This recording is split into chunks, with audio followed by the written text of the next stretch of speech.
Saudara-saudari para adorator yang terkasih, dalam keheningan di hadapan sakramen Maha Kudus, mari sejenak kita membuka hati untuk mendengarkan sabda Tuhan. Bacaan diambil dari Injil Matius, bab 25, ayat 1 sampai dengan 13. Pada suatu hari, Yesus mengucapkan perumpamaan ini kepada murid-muridnya. Hal kerajaan surga itu seumpama 10 gadis yang mengambil pelitanya dan pergi menyongsong pengantin. 5 di antaranya bodoh dan 5 bijaksana. Gadis-gadis yang bodoh itu membawa pelitanya, tetapi tidak membawa minyak. Sedangkan gadis-gadis yang bijaksana itu membawa pelitanya dan juga minyak dalam buli-buli mereka. Tetapi karena pengantin itu lama tidak datang-datang, mengantuklah mereka semua, lalu tertidur. Waktu tengah malam, terdengarlah suara orang berseru, "Pengantin datang, songsonglah dia." Gadis-gadis itu pun bangun semuanya, lalu membereskan pelita mereka. Gadis-gadis yang bodoh berkata kepada gadis-gadis yang bijaksana, "Berikanlah kami sedikit dari minyakmu itu, sebab pelita kami hampir padam." Tetapi jawab gadis-gadis yang bijaksana itu, "Tidak, nanti tidak cukup untuk kami dan untuk kamu. Lebih baik kamu pergi membelinya kepada penjual minyak." Akan tetapi, waktu mereka sedang pergi untuk membelinya, datanglah pengantin itu, dan mereka yang telah siap sedia masuk bersama-sama dengan dia ke ruang perjamuan kawin. Lalu pintu ditutup. Kemudian datang juga gadis-gadis yang lain itu dan berkata, "Tuan, Tuan, bukakanlah kami pintu." Tetapi Tuhan itu menjawab, "Sungguh aku berkata kepadamu, aku tidak mengenal kalian. Karena itu berjaga-jagalah, sebab kamu tidak tahu akan hari maupun akan saatnya." Demikianlah Injil Tuhan. Saudara-saudari terkasih, zaman dulu orang menggunakan obor dan pelita sebagai sumber terang di malam hari. Pelita membutuhkan sumbu dan juga minyak. Tanpa keduanya, terang itu tidak akan ada. Dalam Injil digambarkan 10 gadis yang mengambil pelitanya dan pergi menyongsong pengantin. 5 di antaranya bodoh dan 5 bijaksana. Gadis-gadis yang bodoh itu membawa pelitanya, tetapi tidak membawa minyak. Sedangkan gadis-gadis yang bijaksana itu membawa pelitanya dan juga minyak dalam buli-buli mereka. Minyak ini sebagai cadangan karena mereka tidak tahu kapan pengantin itu tiba. Membawa serta minyak dalam buli-buli sebagai bentuk persiapan agar nyala api di pelita itu tetap bernyala sampai mempelai datang. 5 gadis di dalam perumpamaan itu disebut bijaksana. Mereka adalah gadis-gadis yang datang dalam keadaan siap. Mereka bijaksana karena mereka melibatkan diri secara penuh ke dalam situasi dan mengikuti instruksi yang ada dengan hati-hati. Kitab suci mengajarkan bahwa seorang yang bijaksana memiliki wawasan yang benar akan kehendak Allah. 5 gadis yang disebut bodoh dan yang menjadi pusat perhatian di dalam perumpamaan ini, kelihatannya tidak melakukan apapun yang jahat.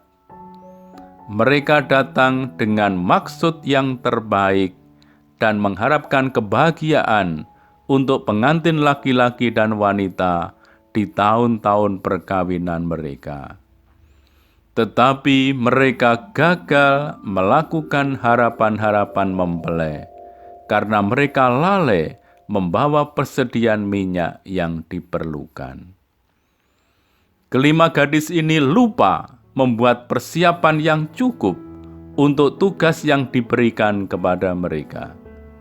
Mereka datang dengan ketidaksiapan, dan karena alasan itulah mereka tidak bisa masuk ke ruang pesta. Para saudara, nampaknya berjaga-jaga bukanlah merupakan pengajaran utama yang diajarkan di dalam perumpamaan ini. Tetapi penekanannya di sini adalah mengenai kualitas persiapan. Hal itu nampak bahwa karena lama pengantin tidak datang, ke-10 gadis tersebut tertidur. Meski juga tertidur, tapi gadis-gadis yang bijaksana itu membawa minyak dalam buli. Minyak dalam buli sebagai bagian untuk terus menyalakan api penantian hingga datangnya Sang Mempelai. Yesus menggunakan perumpamaan ini untuk menggambarkan kedatangan kerajaan Allah yang tidak diduga-duga oleh pikiran manusia. Kedatangannya yang tak terduga ini membutuhkan sikap kesabaran, kesetiaan, tetapi juga kebijaksanaan agar api pengharapan itu tetap menyala sampai pada sukacita bersama dengan perjamuan bersama Sang Mempelai. Santo Agustinus mengatakan bahwa kesabaran adalah teman dari kebijaksanaan. Buah dari itu adalah cinta, sukacita, dan damai. Bijaksana itu dinilai dari sikap orang yang menghadapi tugas penting yang amat menentukan hidupnya. Kebijaksanaan tidak dinilai pada saat terakhir, tetapi dilihat dari seluruh sikap, proses persiapan, kesiapsiagaan, di mana orang tidak lagi bisa terkecoh. Banyak orang hanya mengandalkan keuntungan, tetapi sebagai sikap hidup itu bisa fatal. Orang hidup harus berdasar kebijaksanaan. Penolakan gadis-gadis bijaksana untuk memberi minyak ini bukan menunjukkan bahwa mereka tidak ada cinta kasih. Minyak yang menggambarkan iman dan perbuatan-perbuatan baik secara total tak bisa dipindahkan. Hal-hal lain bisa dibantu, tetapi kesiapan untuk menerima keselamatan adalah pada akhirnya merupakan tanggung jawab pribadi. Ketika gadis-gadis bodoh setelah membeli minyak kembali ke ruang pesta, namun pintu sudah terkunci. Mereka meminta supaya dibukakan pintu, tetapi Sang Tuhan mengatakan, "Aku tidak mengenal kalian." Perkataan tersebut nampaknya tidak bersahabat, tidak ramah, ataupun nampak arogan. Bukankah Allah itu Maha Rahim dan murah hati? Itu bukan karena Allah tidak berbelas kasih. Ini soal pengadilan terakhir. Perkataan "aku tidak mengenal kalian" sesungguhnya mengungkapkan bahwa kita terlalu minim atau tidak berusaha untuk mengenal Dia.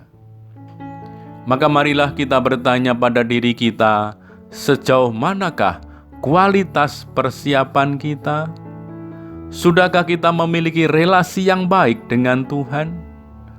Atau selama ini kita sibuk dengan pekerjaan dan keluarga kita, tetapi kita menutup telinga dan mata untuk mengetahui apa kehendak Tuhan?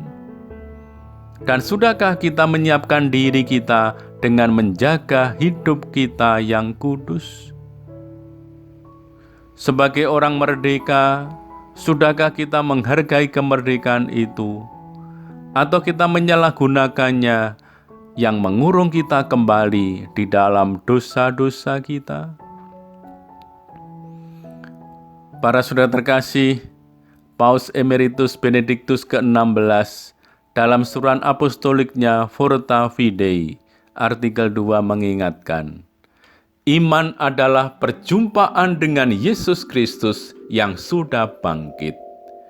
Dialah yang memberi cakrawala baru serta arah hidup yang menentukan.